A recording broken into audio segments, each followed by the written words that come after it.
A lot of us feel very weak in prayer to the degree of how our emotions are in prayer.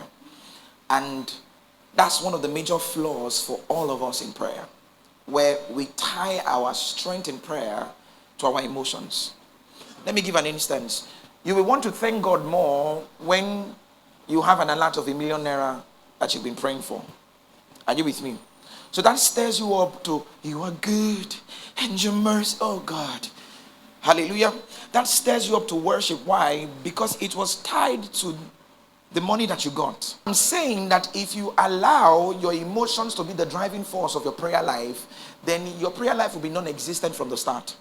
If you wait for a feeling to pray, you will never have a prayer life. One of the ways you can know that you've begun to mature as a believer is when you feel like it, you pray, and when you don't feel like it, you pray. That means that in the good times, you pray. Even in the bad times, you pray. When you graduate from feelings, you get into faith. And when you graduate from faith, you get into fire. Fire is the height of stability in your fellowship with God, where your faith is not even wavering at all. Where this time you are now the one, even when you are weak, you're like Job, when you even be strengthening others. You're like Paul, who will be writing letters even in the prison. That's moved from feelings to faith to fire. And that faith is as a product of the knowledge of God. You know that He is ever present, He always hears you, and He never leaves you nor forsakes you. The fire means that you are in fire, but you are giving others faith. Are you with me? That means that you are going through the motions yourself, but you are still strengthening others. That's one of the ways you know that, they have put an extra star. You are now a 3-star general. You are not a fool. Maybe when you get to me, you catch it. But okay. Are you with me? So ensure that your prayer life, your walk with God is not tied to feelings alone.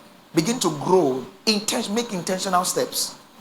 That even when you are crying, cry in the arms of God. God. Talk to Him. Are you with me? Don't let how you feel make you become silent or give God silent treatment. See, the day you begin to feel like you can give God silent treatment, is you that it will still pain last. Are you with me? You are giving Olubala silent treatment. Who will he pain last? God or you? Now you will still suffer him now. Some of you have trained yourself. In fact, one of your coping mechanisms is to just detach and be quiet and be silent. That coping mechanism can be the death of you even in your prayer life. Because many of you, psychologists will call it emotional fatigue even in prayer. Prayer life to a large extent is strengthening to the degree of your patterns in prayer. Patterns and rhythms.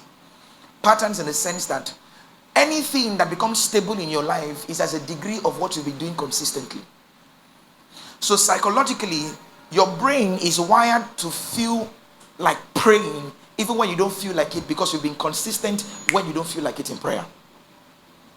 When you carry out an action consistently, feelings or not feelings, is good or not good, consistently, what happens is that even when things are going bad, even when you forget to even do it, one way or the other, your body will now, there's a way you feel that I've not done something, and it will push you to get that thing done. How many of you have, when you were doing vigils for like 7 days, or maybe you were consistent in prayer in your prayer life? Some of you, the reason why you feel like your prayer life is down is because you've been consistent for a season and you stopped. So that wiring psychologically, as people, there's something is not being done. Are you with me? It's an alert in your spirit reminding you that you have stopped a particular pattern that you are supposed to be consistent in. And like I've always said, don't aim for intensity, aim for what? Continuity. Don't aim for intensity in the beginning. The truth is that one of the pitfalls of many people is that they've gone to YouTube to go and follow prayer life of others. And at the end of the day, they begin to feel so weak and they think that strength in prayer is in drama and performance.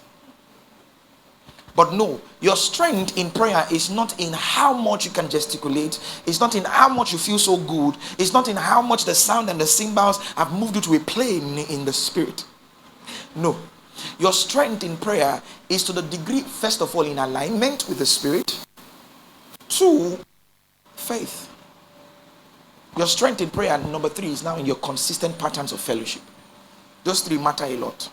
Alignment, faith, and consistency. The rhythm that you build with the Lord. Did God bless us here today? And listen, the more you are consistent in prayer, the more you build courage and boldness to carry out the instructions God gave you. Boldness, courage. The ministry the Lord said you should start, you'll be able to start. The instructions the Lord gave you, you'll be able to carry them out. The more you are consistent in prayer.